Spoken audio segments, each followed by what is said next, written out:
Let's get to that new report tonight from special prosecutors assigned to the police raid on the Marion County record. That new report detailing the raid, revealing the former Marion police chief now faces criminal charges in this case. 12 News investigator Brandon Stitt joins us tonight with what was in that report. Brandon?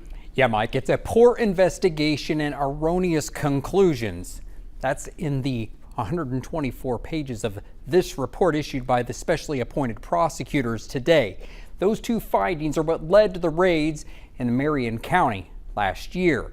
The head of those raids, the former Marion police chief Gideon Cody, will now face charges. This 124-page report details the beginning of former Marion police chief Gideon Cody's investigation. What started as possible mail theft turned into identity theft and breach of privacy.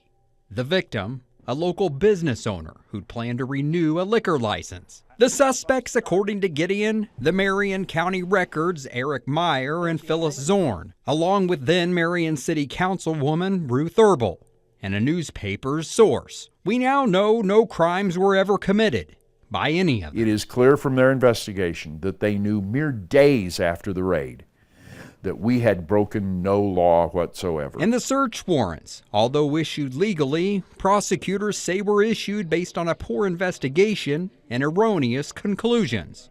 After the raids, Marion became the focus of international attention because, as pointed out in the report, the press have a long recognized privilege in our laws.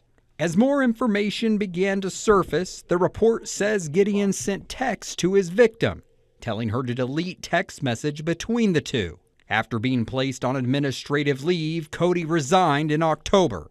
Now Cody, the only person in a list of 43, will face charges of obstruction of judicial process. He deserves it.